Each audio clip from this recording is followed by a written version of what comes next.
The Sword of Truth series, The Wizard's First Rule. Review by me. This book is about real life. It may not have accurate history, but it describes exactly how magic works in real life. Magic is belief. Belief is magic. In this way, this book is genius. One of the best books ever written. The way the magic works in the Sword of Truth series is exactly how it works in real life. I'll give you an example. This is how you would actually be able to make a magical sword that could cut through anything. The way you would make one is you would have to 100% believe that it was magical. That's how you would make one. That's all it would take. But the problem with this is once you know that belief is magic, it becomes that much harder to fully believe something. Like you could go to Home Depot, buy a machete, call it a sword, and say, this is a magic sword, and it can cut through anything. And you could even 100%, you could try to believe that, but really deep down, you wouldn't believe it because you just bought it from Home Depot.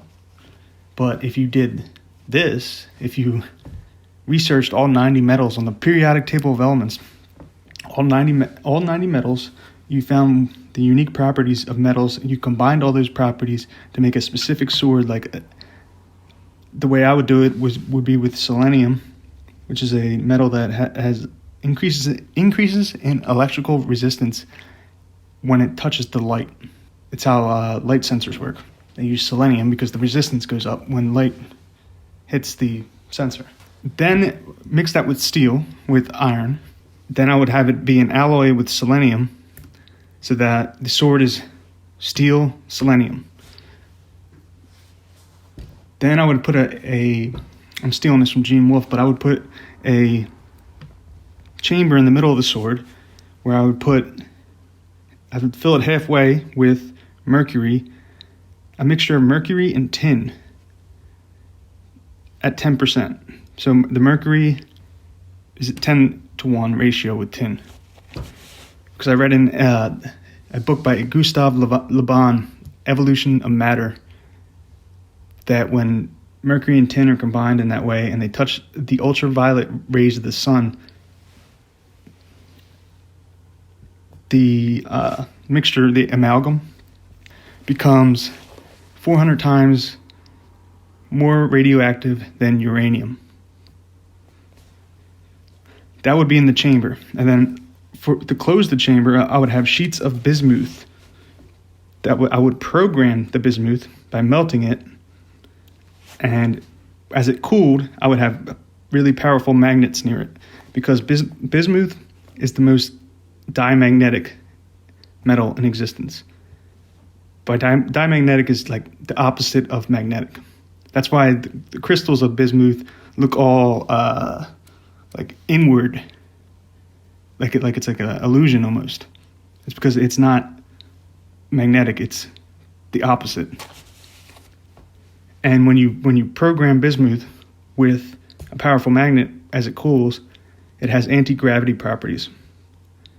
This would increase the handling of the sword. You would close off the chamber of the half mercury, half tin amalgam with the bismuth.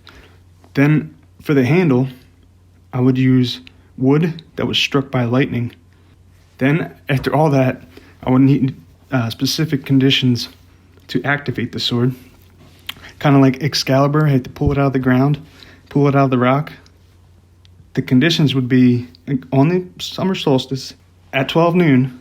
It got struck by lightning while it was embedded in a piezoelectric crystal surrounded by the bones of saints. That sword would become magical and be able to cut through anything. That's what it would take for me to 100% believe in the power of that sword. Now, it would be pretty freaking hard to not believe that. It would be hard to believe that it wasn't magical if I did that to create that sword. That's what the magic of the Sword of Truth series is. It's all belief. The first rule is about belief. It's basically says people believe things because they want to, or they're afraid that it's true, which is really just saying belief is magic. That's the first rule. Belief equals magic. Magic equals belief. And if I could break down. I've tried this before. It took too long. I could break down every single piece of magic in the entire first book. Everything Darken Rahl does. Everything everyone does. Darken Rahl, what he does for the underworld, when he get to go into the underworld with the kid, that is belief. That's what he needed to do to 100% believe he could go to hell and come back. That's what he believed. 100% believed.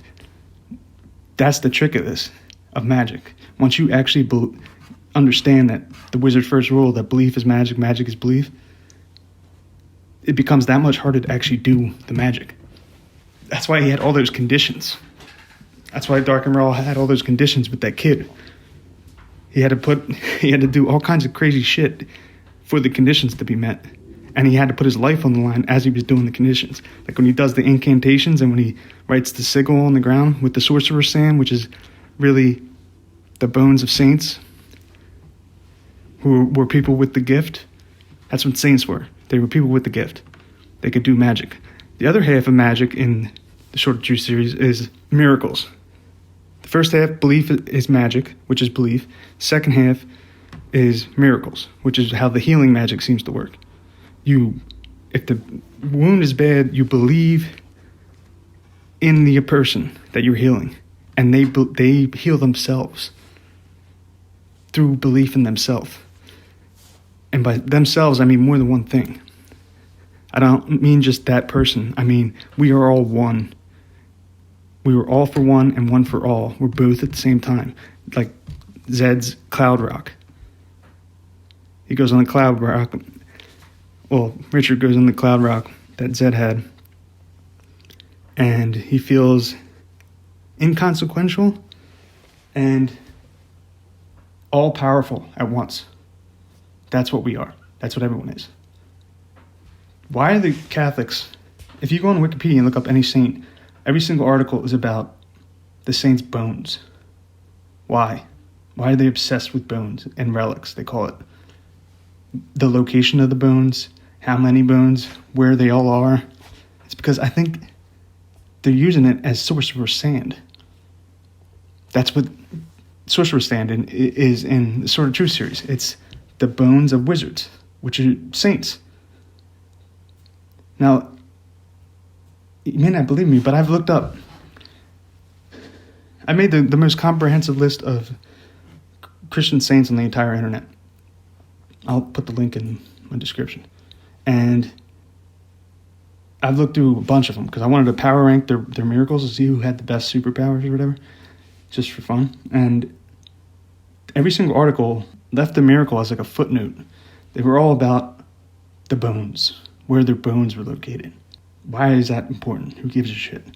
Unless it's Sorcerer's Stone, because they actually could do miracles. And they're using their bones as sorcerer's sand. The way in which Darken Rahl fights, where he makes you comfortable, and then that's when he attacks, like with the missionaries that he sent to the mud people, that's exactly how the Catholic Church fought for 1,000 years. That's how they conquered the earth. They would send missionaries places. People would go, okay, this guy's an idiot. No one would pay attention to him. And then the people there would think that because the missionary was an idiot, that Darken Rahl, that the Catholic Church is idiotic. When really they're just doing deception. They're playing like they're weak when they're not. That's exactly what Darken Rahl was doing. That's the purpose of missionaries. I think the whole Rahl clan is a mixture of Christianity and Islam. Allah, Ra, kind of sounds similar, right?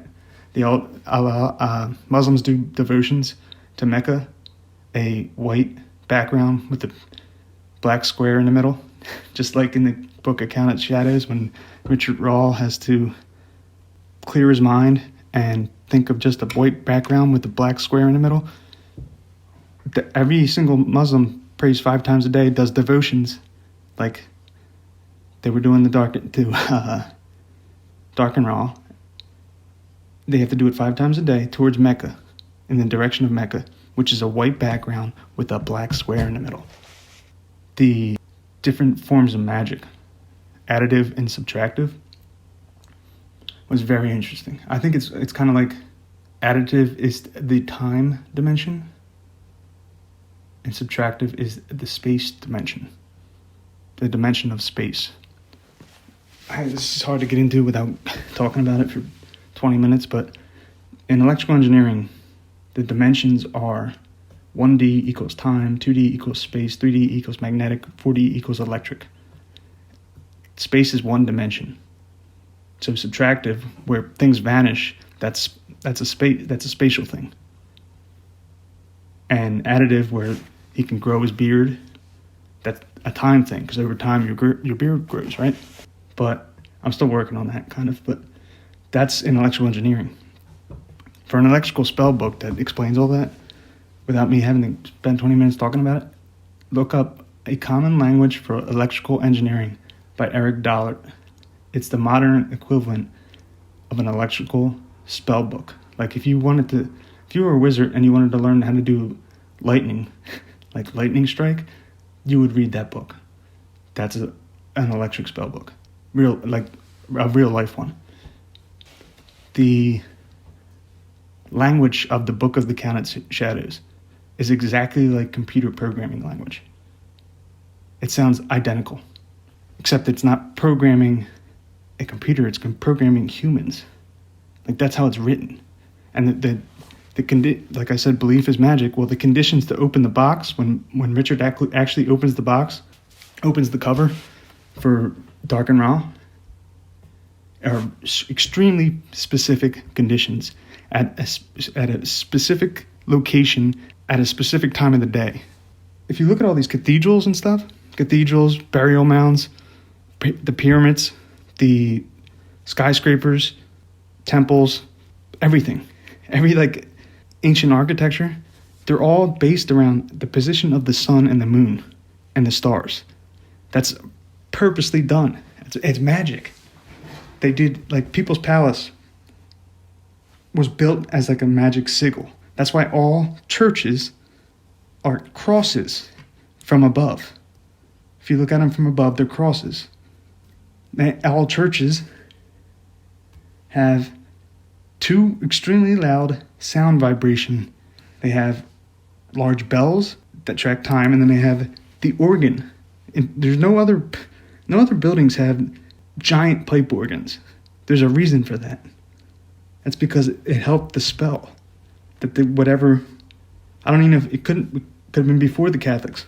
Who knows? Most of our history is a lie. That's agreed upon. But they were using it as a sigil, basically, to amplify magic, amplify belief, because they needed to build that, do all those certain things, play this certain tune with these giant pipe organs, and stand in one specific position inside that church or cathedral on a specific day as the planets aligned. Like, they're all conditioned so that it would become hard to believe that it wasn't magic when something happened. That's the purpose of it. Hope you enjoyed the video.